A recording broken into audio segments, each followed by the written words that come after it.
Good morning, all of you. Myself, Kumar Basu from BS City, Jharkhand. आज पढ़ाएंगे वाक्य sentence, जिसको sentence बोलेंगे इंग्लिश में. व्हाट इज वाक्य? What is sentence? और हिंदी में बोलेंगे वाक्य किसे कहते हैं. तो बचपन से लेकर जैसे हम लोग क्लास में 1 क्लास 2 क्लास 3 क्लास 4 क्लास में हम लोग पढ़े हैं कि वाक्य किसे कहते हैं, वहीं से हम लोग पढ़ते आ रहे हैं कि वाक्य किसे कहते हैं. तो आज हम 10 क्लास में हैं और इस वाक्य से हमारे 10 क्लास में क्वेश्चंस पूछा जाता है.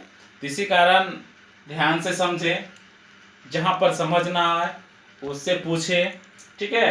तो सबसे पहले कि वाक्य, तो वाक्य पढ़ने से पहले हमको यह जानना है कि वाक्य कहते किसको है, वाक्य कहते किसे है.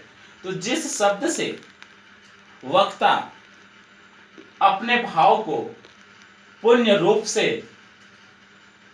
व्यक्त कर देता है उसी को वाक्य कहते हैं. मेरा कहने का मतलब कि वाक्य हम लोग उसको कहेंगे जिस शब्द से कोई भी वक्ता जो है, कोई भी बोलने वाले व्यक्ति जो है, अपने मन की बात को, अपने भाव को स्पष्ट रूप से किसी के समक्ष रख देता है, तो उसी को हम लोग क्या कहते हैं, वाक्य कहते हैं. वाक्य के मुख्यतः 2 अंग होते हैं.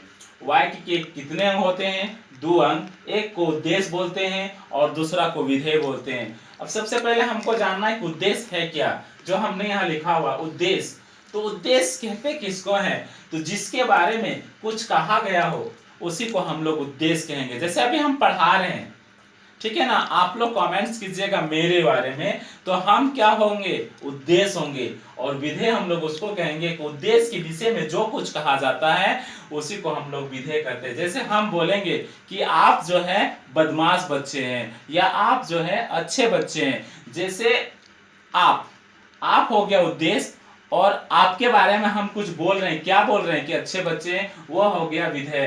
तो यानी उद्देश्य के विषय में जो भी कुछ बोला जाता है उसी को हम लोग विधेय बोलते हैं. जैसे सोहन पढ़ता है तो सोहन क्या हो गया, उद्देश्य हो गया, और पढ़ते हैं क्या हो गया, विधेय हो गया. उसी तरह परिश्रमी व्यक्ति सफल रहते हैं.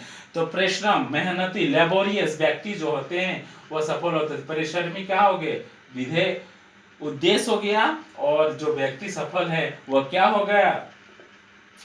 तो रचना के आधार पर वाक्य को हम लोग बांटते हैं. तो रचना के आधार पर वाक्य के 3 प्रकार होते हैं.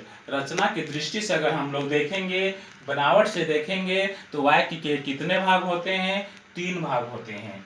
एक को बोलते हैं सरल वाक्य, दूसरे को संयुक्त वाक्य, और तीसरे को मिश्र वाक्य. अब बताएंगे सरल वाक्य किसे कहते हैं.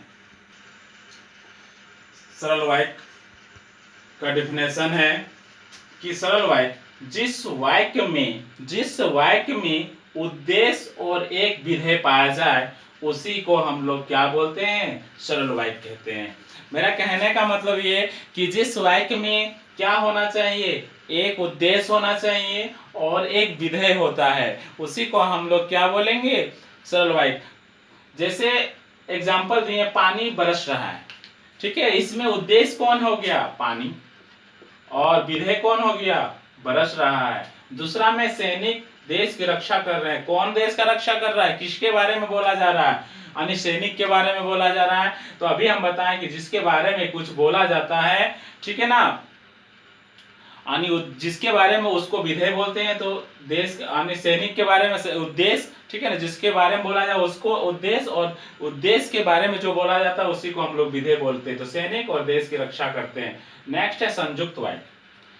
तो जिस वाक्य में एक से अधिक स्वतंत्र वाक्य किसी योजक द्वारा, यह ध्यान देने की बात है, किसी योजक द्वारा जुड़े हुए हो तो उसे संयुक्त वाक्य कहते हैं. मेरा डेफिनेशन समझिए कि जिस वाक्य में, जिस सेंटेंस में एक से अधिक क्या है, वाक्य होंगे, स्वतंत्र वाक्य होंगे, ठीक है ना, और उसी वाक्य को किसी योजक द्वारा, ठीक है, एक से ज्यादा वाक्य रहेगा और उस वाक्य को किसी योजक द्वारा जोड़ दिया जाता है, मिला दिया जाता है, उसी को हम लोग संयुक्त वाक्य कहते हैं। जैसे आप चाय पिएंगे या शीतल पे। देखिए यहाँ पर एक वाक्य है, आप चाय पिएंगे, एक वाक्य, शीतल पे। अब इस दोनों वाक्य को हम एक चीज योजक से जोड़ रहे हैं। देखिए यहाँ पर योजक यानी या, ठीक है, या जो है वो दोनों वाक्यों को क्या कर रहा है, परस्पर एक दूसरे से जोड़ने का काम कर रहा है। तो यही योजक द्वारा जिस वाक्य को हम लोग जोड़ देते हैं उसी को संयुक्त वाक्य कहेंगे। दूसरा, मैं भी आपके साथ चलता, मैं भी आपके साथ चलता किंतु मेरा स्वास्थ्य ठीक नहीं, मेरा तबीयत ठीक नहीं। यहाँ भी देखिए एक वाक्य हो गया कि मैं आपके साथ चलता, एक वाक्य, और दूसरा वाक्य है मेरा स्वास्थ्य ठीक नहीं है। तो इस दोनों वाक्यों को जो जो शब्द जोड़ने की कोशिश कर रहा है, ठीक है, किंतु यही योजक है। योजक के द्वारा जिस वाक्य को हम लोग जोड़ देंगे उसी को हम लोग संयुक्त वाक्य कहेंगे। और लास्ट है मिश्र वाक्य, जिस वाक्य में एक से अधिक साधारण वाक्य आपस में इस प्रकार जुड़े होते हैं कि उनमें से कोई एक उप प्रधान होता है और शेष वाक्य उसके आश्रित रहता है। कहने का मतलब है कि इस मिश्र वाक्य हम लोग इस तरह के वाक्य को कहेंगे जिसमें एक से अधिक वाक्य रहेंगे, ठीक है, लेकिन उसी वाक्य में एक प्रधान होगा और शेष जो वाक्य होगा वह उस प्रधान वाक्य से आश्रित रहेगा, ठीक है। तो जैसे हम एग्जांपल दे रहे हैं, मालिक ने कहा कि कल छुट्टी रहेगी, मालिक ने कहा, ठीक है ना, किसने कहा, मालिक ने कहा कल छुट्टी रहेगी।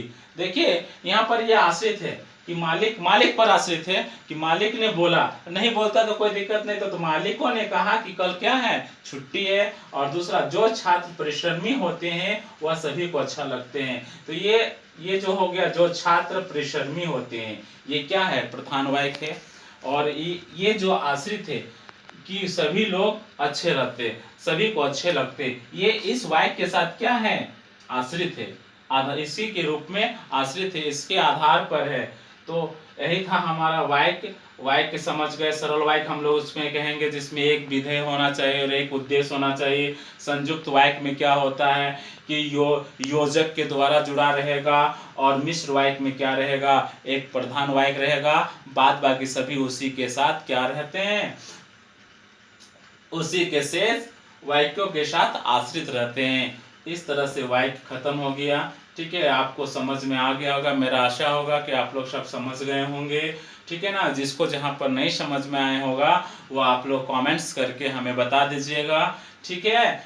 नेक्स्ट टाइम हम आगे दूसरा ग्रामर का अध्याय लेके आएंगे, ठीक है। आप लोग तब तक इसे समझ जाइएगा। धन्यवाद, ओके, बाय।